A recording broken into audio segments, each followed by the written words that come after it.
僕、子育てで心配事があるんですけど、聞きましょ習い事が心配なんですよ。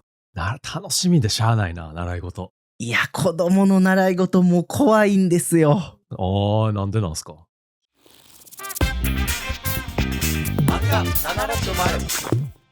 忙しい社会人2人がいろんな漫画の魅力をワイワイ語る漫画760。お送りするのは佐島と。庭です。今回はですね、ゴールデンエッグっていう漫画作品の話をしたいんですけど、ゴールデンエッグスじゃなくてね。ゴールデンエッグですね。ゴールデンエッグね。ゴールデンエッグスは、なんかアメリカアニメみたいなやつ。そうです。それとはちょっと違います。はい。はい。はい、確かに違い違そう。まあね、私絶賛子育て中でございまして。はい。で、この漫画を読んでですね、うん。子供の習い事が怖くなってきまして。なんかいろんなこと怖くなりますね、庭さんね。いや、まあいろんなことを漫画で体験してるわけですよ。まあ確かにお子さんのことだとね、なんか心配事尽きないですよね。そう。なかなかね。で、私も自分自身も結構子供の頃にいろんなスポーツの習い事とかやってきたんですけど、まあ、子供から親の立場に変わると、まあ、こうも習い事の見え方が変わるのかっていうのをちょっとこの作品を読んで思いましてですね、はい、ぜひ話したいなと持ってきたんですけど。なるほど。確かに僕まだ子供目線やわ。そしたらいないからね、自分に子供が。まあまあそうかもしれんな。そうなんか習い事って聞くと何やろっかなになるそうやね。庭さんはちょっと変わったってことですね、そこから。そうですね。ちょっとまあ自分でやることももちろんありますけど、やっぱ子供に何するんかなみたいな思うこともね出てきて。で、このゴールデンエッグはですね、主人公は、電機メーカーに勤める、多分30代くらいのお父さん、天野仁介と、その息子の水の2人が、まあ、主人公なのかなと思ってるんですけど、表紙で言うと後ろの方にお父さんがいて前に息子がいるんですけど、まあ、どっちかというとお父さんの方が主になるのかなと思います。視点的には親視点って感じなんですね。で、お父さんのこの仁介は電機メーカーの営業部で、パワハラ課長にいびられながらなんとか頑張っておられますと。なんかタイムリーなの来ましたね。なんかそろそろ退職代行とか使い始めるんじゃない？大丈夫？8月使わないそうなんかな、あんま詳しくないねんけど、そのパワハラ課長って言いましたけど、なんか雨よてめえの戻る場所なんかねえよみたいなちょっといびられたりとか。一発アウトじゃないんですか。でもどうなんでしょうね。録音してたら一発アウトな気する。そうなんかな。あとはどうなんですかね。なんか営業で任意のイベントがありますみたいな案内を仁介は行かなかったんですけど、営業の任意は強制だろうがって課長に言われたりとかやば。それ時代設定は現代なんですか？まあはっきりは書いてないんですけど、まあ現代っぽい感じがしますね。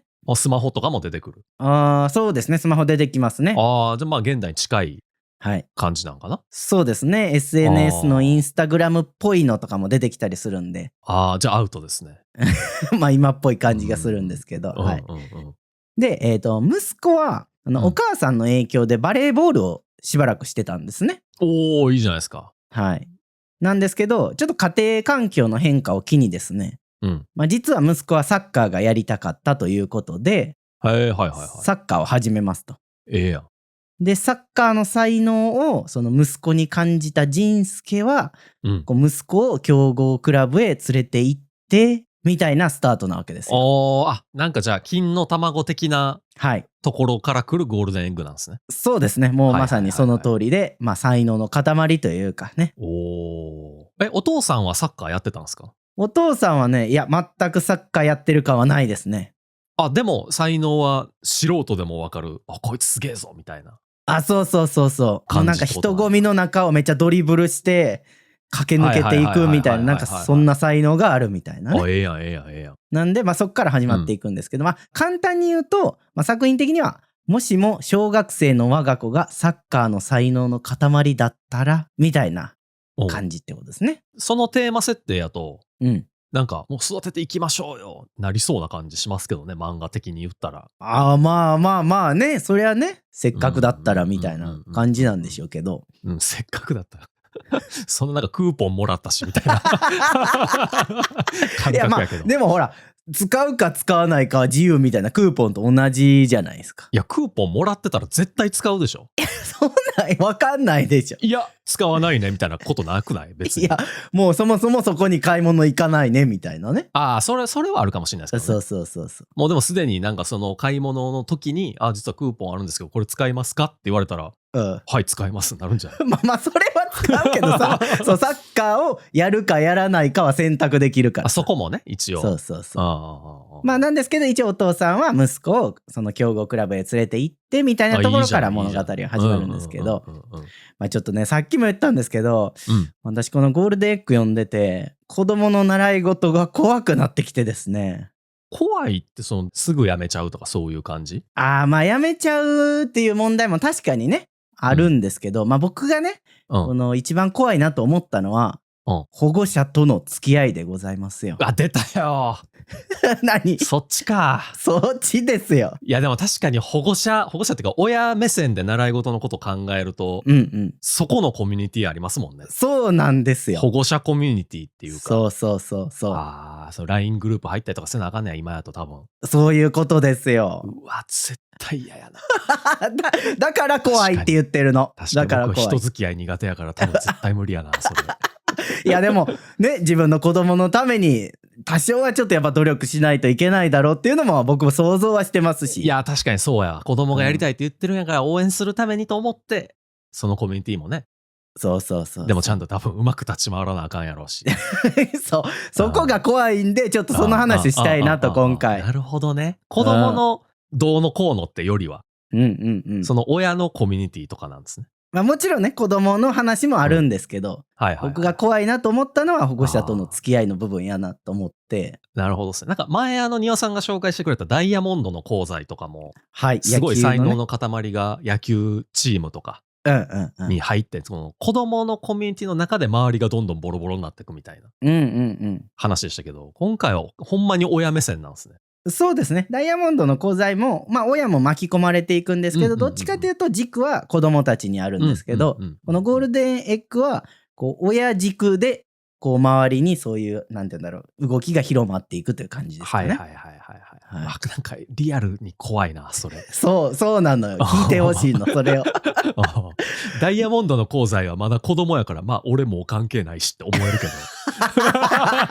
そうか。ちょっと怖いな、これ。今回はちょっと近いかもしれないですからね。で、父親のね、仁助が、まあなんやかんやって、そのサッカークラブに、息子を入れてですね、まあサッカーすることになるんですけど、やっぱここからが大変なわけで。まあそうね。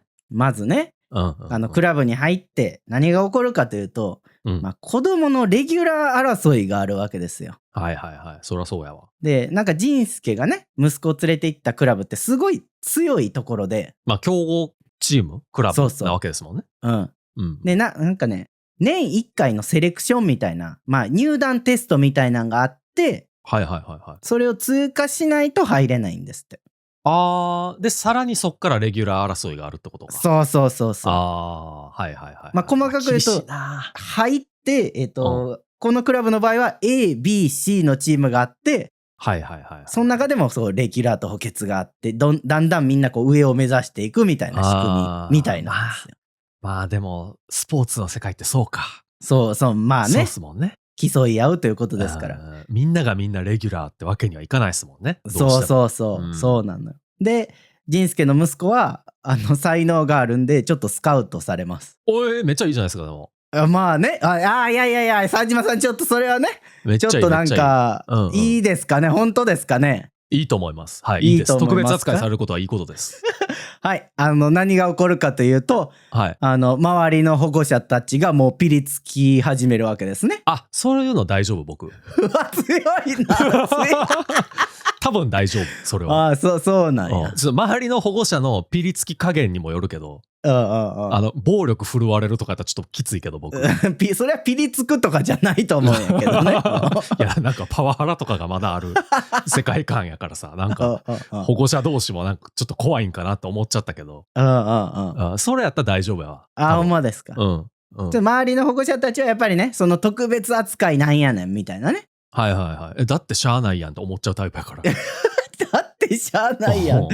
まあまあそう、まあ当事者才能ある側はそうかもしれんね。周りはそうじゃないからやっぱり。かもめちゃくちゃとぼけまくるしかない。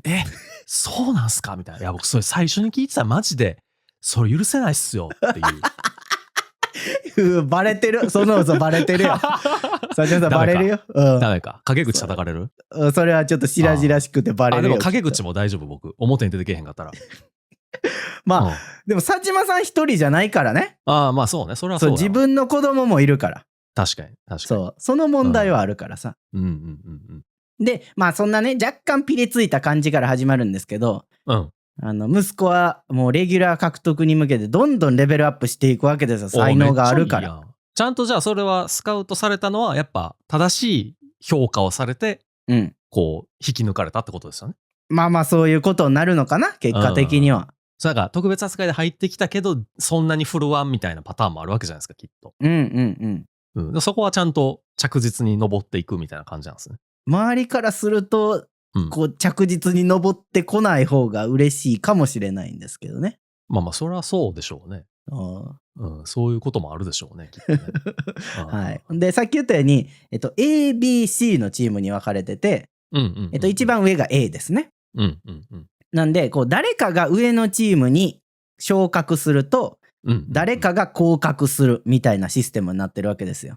人数が決まってんですね、枠っていうか。そう。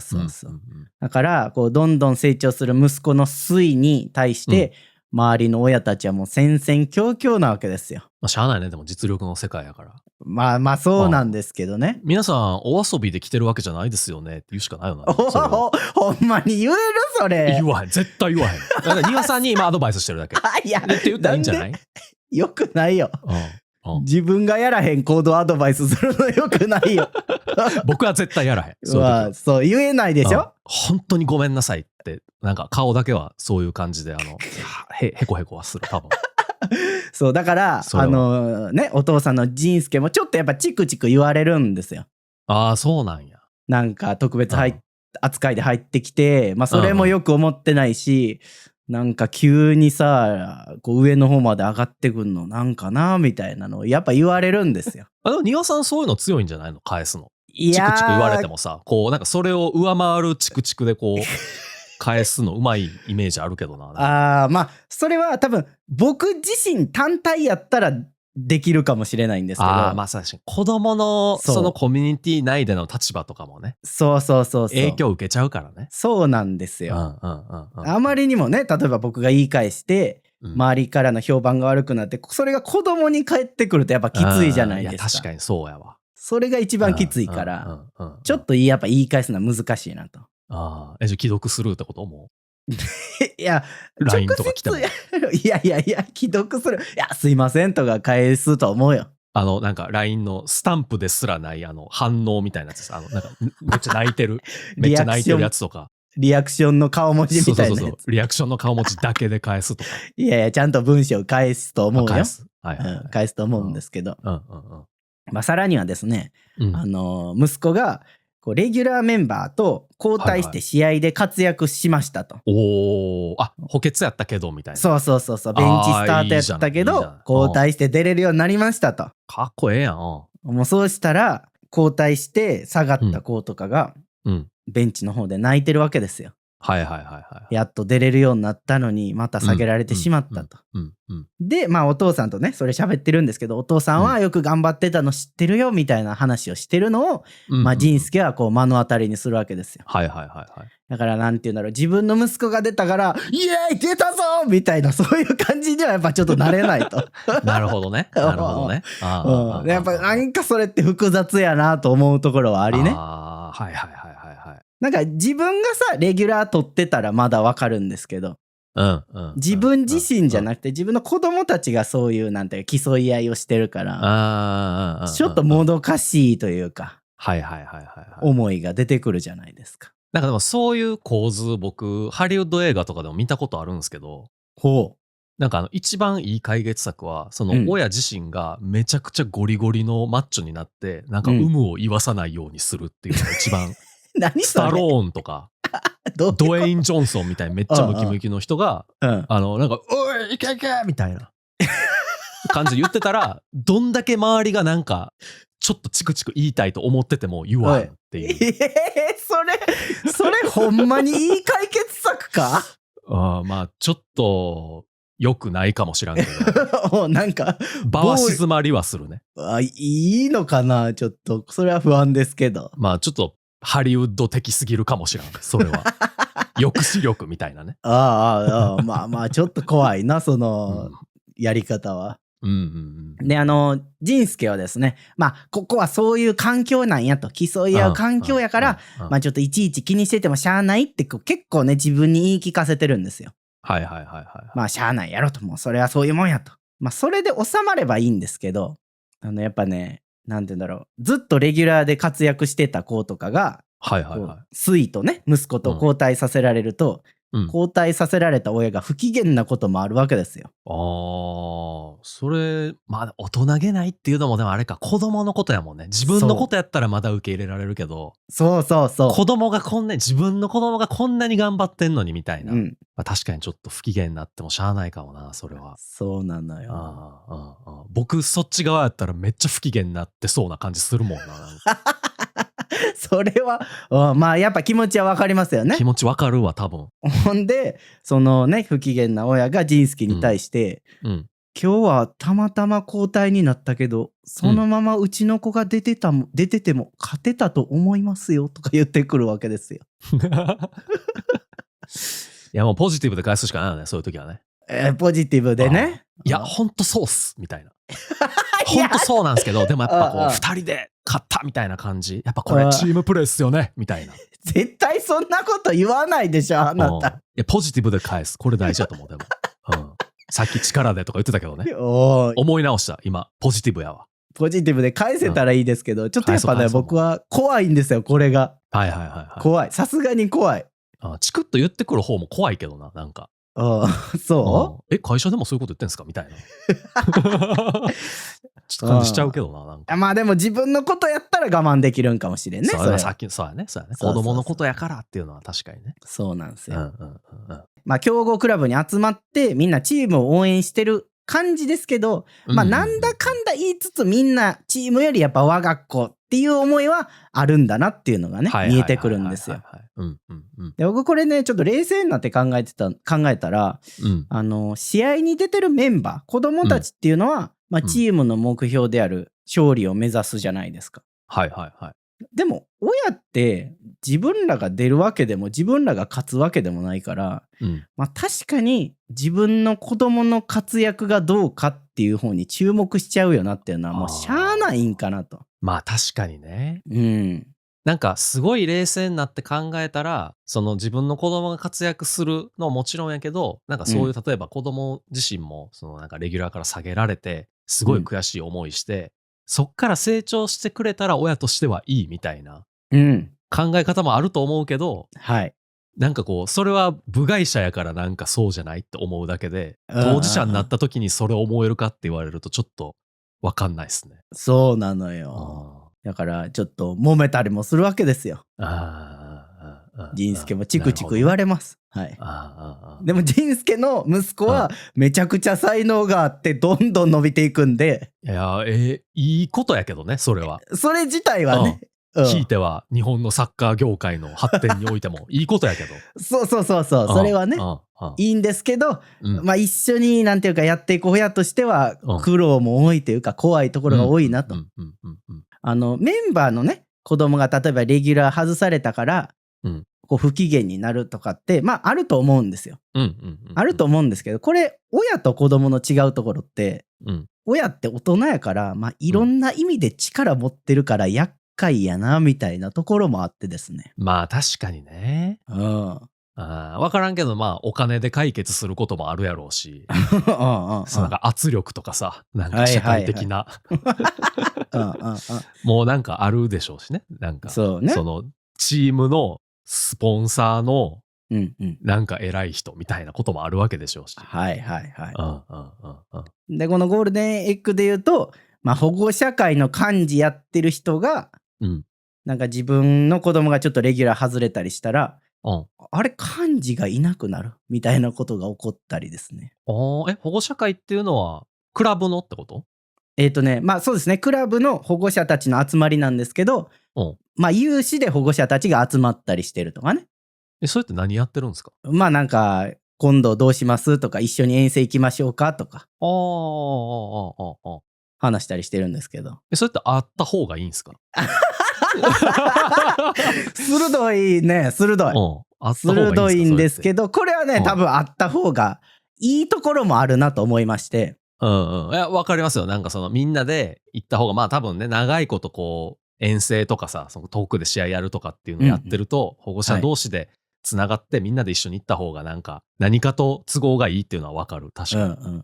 まあ結構実務的なところで言うと、遠征の時に誰かが車出しましょうよとか、あったりもするわけですよ。まあそういうのが、ね、大人ってそういう力を持ってたりするから、なんかレギュラー外れたとか、チームが変わったとか、関わってくると、ちょっとややこしくて怖いなと。いや、でも確かになんか、大人側としても、例えば一軍のレギュラーに入ってる人の親が、こう幹事やってます。まあ全然車出しますよってモチベ高いのもすごいわかるけど、こうランク落ちてきたりとかした時に、いや全然車出しますよっていうモチベあるかって言われるとちょっとね、なんかなんで僕がやらないといけないんですかみたいにちょっとなりそうやもんな。そうなんですよ、そう。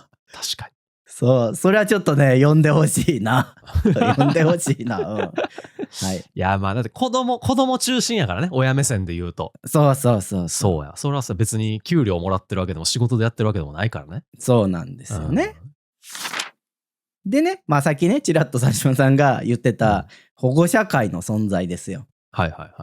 これもちょっと僕結構怖いなと思ってまして、なんか保護者同士の懇親会みたいなんで、まあ、なんか保護者の人がオーナーっていうか店長やってるスナックに集まってなんか喋ったりしてるんですね。へえ、まあなんか今後こういう試合あるよねとか、喋ったりしてるんですけど、まあ時にはなんて言うんでしょうね、ちょっとこうその場にいない親の悪口をつらつらと喋ってたりすることもあるわけですよ。大人として一番やっちゃいけないことじゃないですか。いや、そうですね。まあなんですけど、いや、あの人さ、前からさ、いつもマウント取ってきたからさ、まあなんか、今回のレギュラー落ち、まあちょっと機会ちゃうみたいな、そういうね、ちょっとチクッとあったりとか。いや、もう子供のこと考えましょうよ。って、ポジティブにいこう、ポジティブに。そう、みんなポジティブになればいいですけどね。いや、ほんまね。世の中みんなそうよ。でもちょっとリアルやなと思って、なんかこういうところも怖いわと思って。会社とかでもね、なんかこう別に陰口言いたいわけじゃないけど、なんかあの人さ、みたいな話になるみたいなこともまあいくらでもあるでしょうしね。そうですね。しかもなんと困ったことにこの懇親会、パワハラ課長も同じクラブに息子が所属しておりまして。マジで？ボコルチャンスやんって言おうとしたけど、よくないね。なんかさっき子供中心で考えましょうよとか言ってたのに。全然、口だけやったもんな、今のも。全然あかんかったわ、今。5分ぐらいで魔法が解けてるんですけど。はい。なんでね、パワハラ課長も同じクラブにいて。そうね、つら。そう、辛いでしょ、それ。それなんか同じ会社の人おるって結構嫌っすね。いや、そうなのよ。プライベートのバーで。まあもちろんね、めちゃくちゃ仲のいい職場の人とかやったら、まだわかるんやけど、まあ正直ね、働いてたらちょっとギクシャクする人もおるやろうし、そういう人がね、やっぱ共通の習い事のところにいる可能性があるっていうのは。ちょっと怖いな。でしょ、怖くなってきたでしょ。まあでも、僕、現職やと、今の仕事やと、別になんか、この人すげえ嫌やなみたいな人おらんから。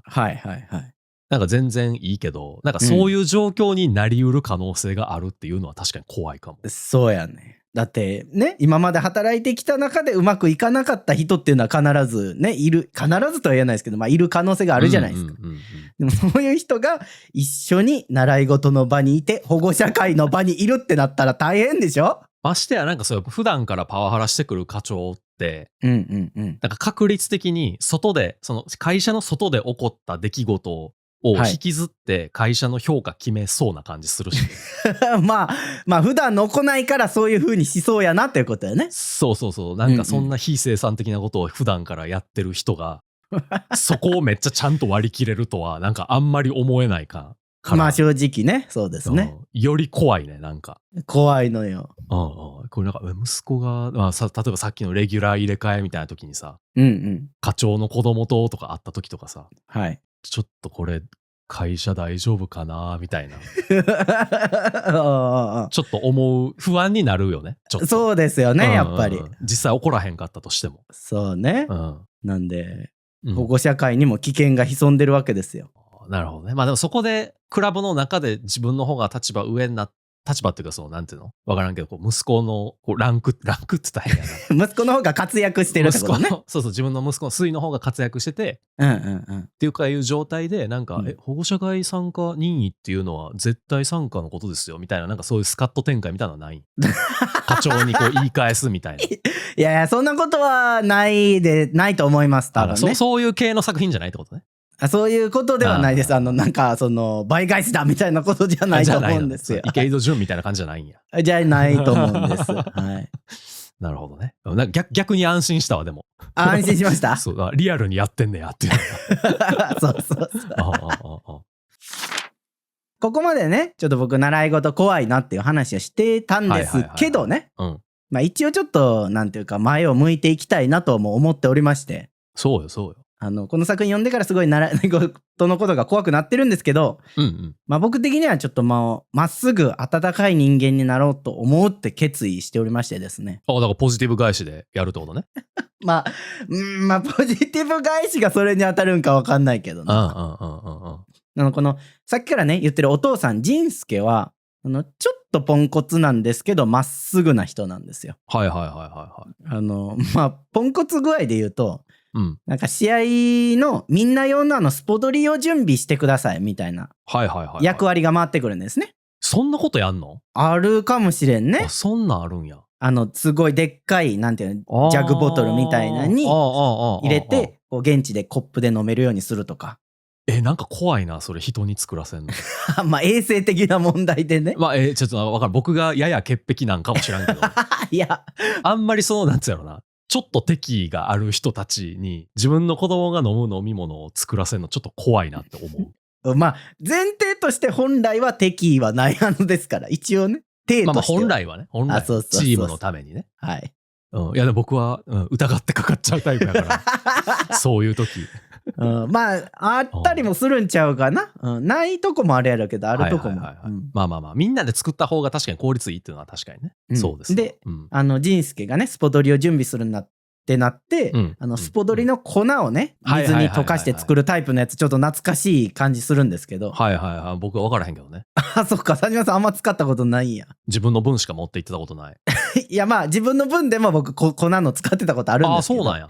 そう粉だけ持っといて向こうで水足して粉入れてみたいなのもあるんですけど、まあそれで作りますと。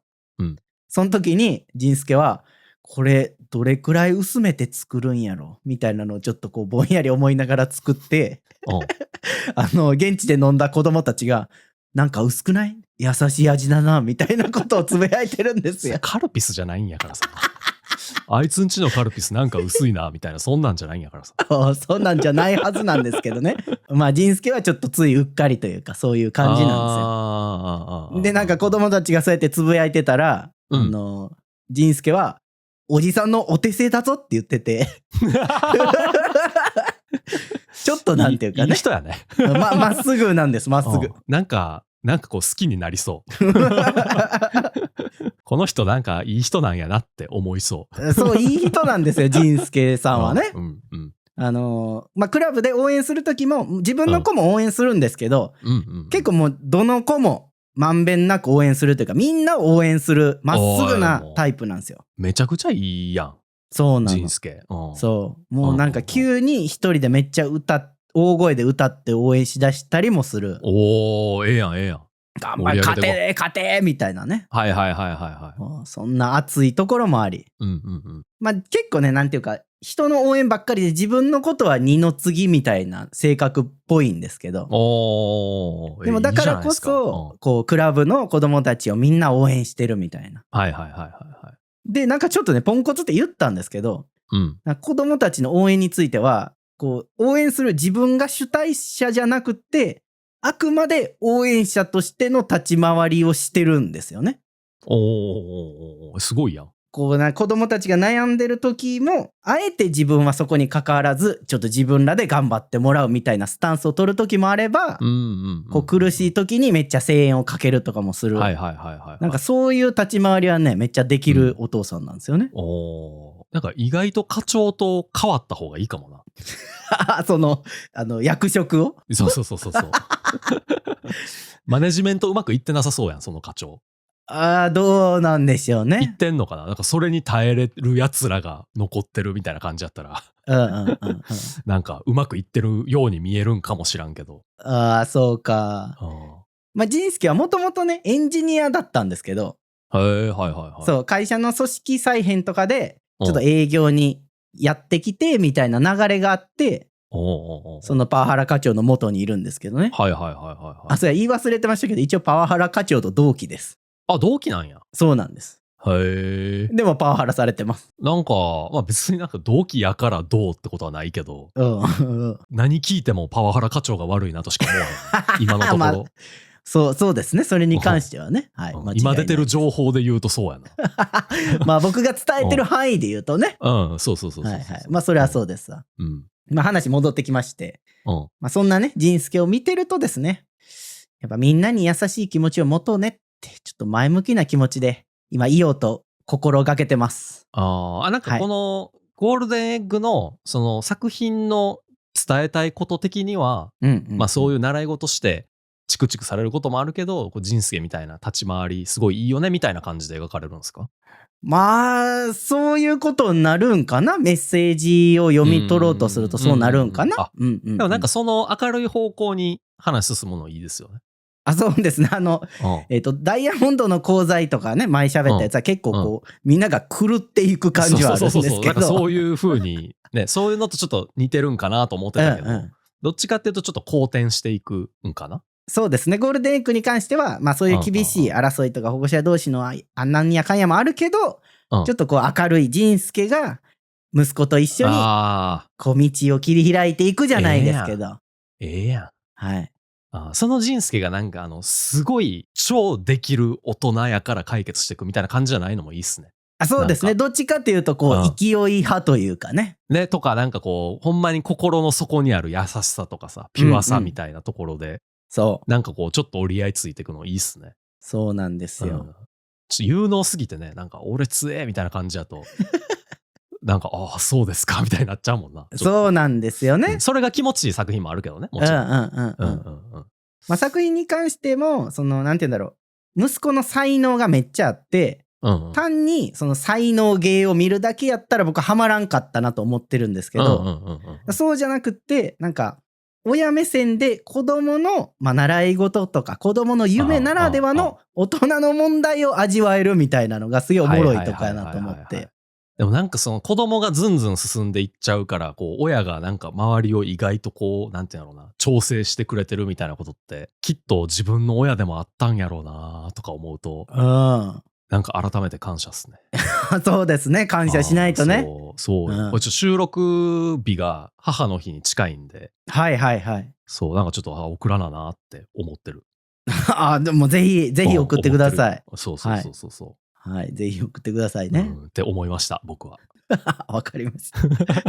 まあ、最初にね、習い事怖いって言って、で、まあ、仁助のようにね、優しくありたいって言ったんですけど、まあ、習い事が怖いのはあまり変わっていません。怖いです、それは。まあ、なんか新しい環境行くってね、それなりの怖さってありますもんね、やっぱ。何やるにしてもさ。まあ、そうやね。自分が社会人サークル入るのもちょっと怖いとこあるやん。まあ、ちょっぴりね。はい、ありますね。怖い話聞いたりとかもさ、するわけやから。まあ子供のことなんで、なおさらこう歯がゆいというか、もどかしいところはあるんで、その怖さは変わらないんで、習い事のタイミングが来たら、まあ、ちょっと恐れながらもなんとか頑張っていこうかなと思っておりますよ。レポを楽しみにしてます。レポ、そんな自分の子供の習い事のことをあんまりレポートはしないと思うんで。いや、別に子供の習い事、子供の話別にしなくていいんで。保護者間でのなんかグループ LINE のやり取りとか、ちょっと暴露してもらったりとかする。いやいや、めちゃくちゃ黒かったらどうすんのさ、そんな。いや、まあ、ビューは伸びるんじゃない？いやいや、ビューは伸びるけど、そういう暴露系の配信じゃないから、うち。そうか、そうか。そう、優しい配信してますから、ね。じゃあ、こんな優しいメッセージくれたんですよ、みたいな。にしたら。ポジティブで埋めていったら。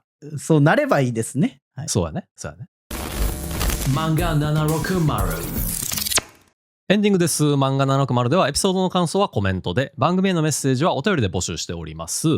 お便りは公式サイトからも送れるので番組概要欄をご確認ください。お便り採用者には抽選で漫画760ステッカーとしおりをプレゼントしております。漫画760は毎週水曜18時頃に更新しています。ぜひ番組のフォロー、高評価、通知設定のオンを忘れずにお願いします。エピソードの概要欄に今回紹介した作品の Amazon の URL を載せているので、よければそちらから買ってください。売上の一部が漫画760の活動資金になります。本日は今テーマお便り募集してますよという告知をちょっとさせていただきたいと思うんですけれども。はい。今ですね、猫カフェでリーダーにしたい猫キャラっていうのをちょっと募集しておりますと。はい。これが自分が猫カフェのオーナーになって、まあ人事権がある立場になって、うん。で、猫カフェでこいつリーダーにしたいなっていう猫キャラを選んでもらうっていうテーマなんですけど。はい。まあ猫キャラって言ってるから猫でもいいし、猫っぽいキャラでもいいし、何かしら何かのロジックでこいつは猫キャラだろうと言ってもいい。まあ説明がつけばいいと。つけば大丈夫です。はい。で、お便り送るときは、作品名と、まあそのリーダーにしたい猫キャラの名前。で、そのキャラをリーダーにしたい理由とかね。まあなんかその猫への思い入れとか、猫カフェってこうやったとか、なんか自分の体験とかでもいいんですけど、なんかしら猫キャラへの愛とか、猫への愛とかを、書いてもらえれば OK っていうのと、あとそうこれ猫キャラみたいなキャラを出してくるときは、なぜそれが猫キャラなのかっていうロジックもお願いします。はいはいはい。まあちゃんと説明してくれと、ね。そう。猫を出してくるときはいいんですよ、別に。時事とかね。はい。出してくるときは別にいいんですけど、そう、なんでやろって思うときは、思うようなキャラのときはちゃんとロジックもお願いします。はいはい。まあ人とかを例えば猫キャラですって言ったら、なんでこいつは猫キャラとしてるのかっていうのを説明してくれってことね。はい。で、まあそのどこまでがじゃあ猫キャラなんかみたいなところは、ちょっと皆さんの判断にお任せしますんで、皆さんの理性にお任せしますんで。いや、まあ寛容にね、受け入れますから、はい。そう。寛容に行くんでっていうところと、あと、まあお便り送る際は、あんまり長くなりすぎないように。300字から400字ぐらいかな。マックスでもそれぐらいね。日本語でね。はい。それぐらいかな。っていうところです。今回募集するお便りに関しては、まあ、我々年一でやってる漫画760大賞っていう、まあ、お便り大賞みたいなイベントやってるんですけれども、その大賞の部門賞の審査対象になるので、はい。皆さんぜひぜひお送りくださいというところですね。はい。よろしくお願いします。はい。で、一応お便りの締め切りが7月4日金曜日の23時59分までとなっておりますので、はい。皆さん、ふるってご応募ください。はい。まあ、早めにね、聞いてから1週間以内ぐらいに、ちょっともう、勢いで書いてしまった方が。そうやね。こういうのは。いいんじゃないかと思いますよ。出だしが寛容なんで、これは。はい。はい。大事なんで、皆さん、すぐ送ってください。締め切りギリギリにね、ならないようにできれば。さらすからね。ギリギリの人は。さらさへんよ。そんなしないけどさ。はい。お願いします。で、あともう一個ね、大事なお知らせ。はい。5月25日日曜日。夜8時半から生配信を行いますと。で、まあ僕が5月18日で誕生日だったんですけれども、まあせっかくなんでちょっと佐島さんと庭の2人でなんか喋ったりとか、ゲームしたりしようじゃないかみたいなのをちょっと計画しておりまして。漫画760の YouTube チャンネルでやりますので、皆さんぜひ遊びに来ていただければなと思っております。はい、ぜひぜひ。何をやるかは？まあ確定はしてないんですけど。決まってない。はい。まあなんか、ホラーゲームなのか、なんか漢字クイズなのかみたいなのをちょっとなんとなく考えてますけどね、今のところ。何も決まってないけど皆さん来てくださいと。いや、なんとなく決まってるって言ったのになんで決まってへんことに戻されて今。いや、決まってなさそうだったもん、結局。いやいや、まあまあ、そこら辺で考えてますから。はいはいはい。ぜひ遊びに来てください。ぜひぜひ、お願いします。あれかな、枠みたいなのはもう作られてるんですかね？配信枠。エピソードが出てる時には、予約枠ができてると思うんで、それを通知オンにしてもらえれば見逃しも減るかなと思います。はい。ぜひぜひよろしくお願いします。お願いします。ではまた来週お会いしましょう。バイバイ。バイバイ。